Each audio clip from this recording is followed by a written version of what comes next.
ചില ദിവസങ്ങളുണ്ടല്ലോ രാവിലെ എഴുന്നേൽക്കുന്നതിന് ഭയങ്കര മടി പിടിച്ചിട്ടായിരിക്കും, പക്ഷേ ആ ദിവസം നമുക്ക് ചെയ്ത് തീർക്കാൻ കുന്നോളം കാര്യങ്ങളുണ്ടാവും. ഈ ഒരു ദിവസം എനിക്ക് കുന്നോളം കാര്യങ്ങളൊന്നും ഇല്ലെങ്കിൽ പോലും കുറച്ചധികം കാര്യങ്ങൾ ചെയ്ത് തീർക്കാനുണ്ട് കേട്ടോ. ആദ്യം തന്നെ ബേക്കിംഗ് റൂമിൽ പോയിട്ട് ബ്രൗണി ഉണ്ടാക്കുകയാണ് ചെയ്തത്. അതൊന്ന് ബേക്ക് ചെയ്തതിന് ശേഷം പിന്നെ 2 മണിക്കൂർ റെസ്റ്റ് എടുത്തതിന് ശേഷം ഒരു 12 മണി 1 മണിയൊക്കെ ആയപ്പോഴേക്കും ഞാൻ വീണ്ടും ബേക്കിംഗ് റൂമിലോട്ട് കയറി തലേന്ന് തന്നെ ഒരു ക്രം കോട്ടൊക്കെ ചെയ്ത് വെച്ച് ഈ പൈനാപ്പിൾ കേക്ക് ഫിനിഷ് ചെയ്യാൻ വേണ്ടി തീരുമാനിച്ചു.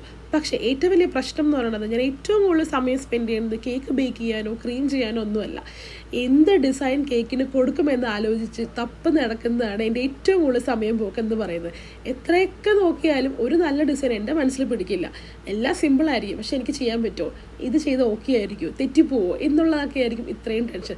വർഷം 7 ആയെങ്കിലും ഇപ്പോഴും സിമ്പിൾ ഡിസൈൻ കണ്ടുപിടിക്കാൻ എനിക്ക് ഭയങ്കര പാടുള്ള കാര്യമാണ് കേട്ടോ.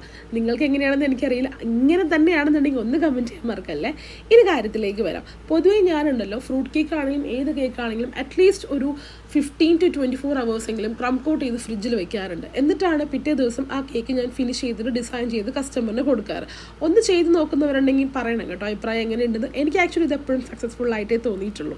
ഇനി നമുക്കിത് ഓർഡർ തന്നതൊരു ചേച്ചിയാണ്. പുള്ളിക്കാരത്തിൻ്റെ ഹസ്ബൻഡിൻ്റെ ബർത്ത്ഡേ കേക്കിന് വേണ്ടിയിട്ട് നമുക്ക് ഓർഡർ ചെയ്തു. അതിൻ്റെ ഒപ്പം തന്നെ ആ വീട്ടിലെ 2 മാലാക പെൺകുട്ടികളും കൂടിയുണ്ട് കേട്ടോ. അവർക്ക് എൻ്റെ പോപ്സും സിക്കിളൊക്കെ ഭയങ്കര ഇഷ്ടമാണ്. കഴിഞ്ഞ 2 വർഷമായിട്ട് നമ്മുടെ കൂടെയുള്ളൊരു കസ്റ്റമറാണ്. അതുകൊണ്ട് തന്നെ അവർക്ക് വേണ്ടിയിട്ട് പോപ്സും സിക്കിളും ഉണ്ടാക്കിയപ്പോഴേക്കും ഒറ്റ കണ്ടീഷനേ ഉണ്ടായിരുന്നുള്ളൂ, എവിടെയെങ്കിലും കുറച്ച് പിങ്ക് ഷെയ്ഡ് വേണം എന്നുള്ളത്.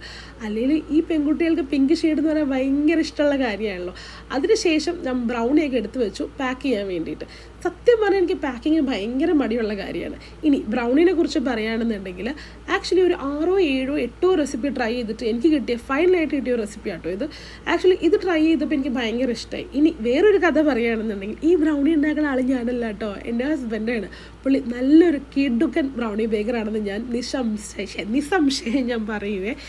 വൈ ബിക്കോസ് നമ്മൾ കൊറോണ സമയത്ത് ആക്ച്വലി ഒരുപാട് ബ്രൗണി റെസിപ്പീസൊക്കെ ട്രൈ ചെയ്തപ്പോൾ എനിക്ക് ഇൻസ്റ്റഗ്രാമിൽ നിന്ന് ഒരു ബേക്കറിൻ്റെ നിന്ന് കിട്ടിയ ഒരു റെസിപ്പിയാണ്. സത്യം പറഞ്ഞാൽ ആ ബേക്കർ ആരാണെന്നൊന്നും ഞാൻ ഓർക്കുന്നില്ല. പിന്നീട് ഞാൻ അവരുടെ പേജിൽ എപ്പോഴോ അന്ന് നോക്കിയപ്പോഴേക്കും അവർ ആ റെസിപ്പി റിമൂവ് ചെയ്ത് കളയുകയും ചെയ്തു. എന്തോ ഭാഗ്യത്തിന് അന്ന് സ്ക്രീൻഷോട്ട് എടുത്ത് വെച്ചുകൊണ്ട് പിന്നെ അത് കാണാപ്പാഠം പഠിച്ചതുകൊണ്ടും നമ്മളത് തുടർന്ന് അങ്ങോട്ട് ചെയ്തു പോകുന്നുള്ളത്.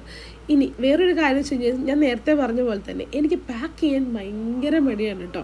അപ്പോൾ നമ്മൾ ഓൾറെഡി ബ്രൗണി പാക്ക് ചെയ്തു, പോപ്സും സിക്കിളും പാക്ക് ചെയ്തു, ഇനി കേക്കും പാക്ക് ചെയ്തു. ഇനി ഒരു ഐറ്റം കൂടി നമുക്ക് ബാക്കിയുണ്ട് കേട്ടോ. അതെന്താണെന്നല്ലേ, അതാണ് നമ്മുടെ കിടുക്കൻ മാക്രോൺസ് എന്ന് പറയുന്നത്. മാക്രോൺസും നമ്മുടെ പിങ്ക് ഷെയ്ഡാണ് പറഞ്ഞിട്ടുള്ളത്.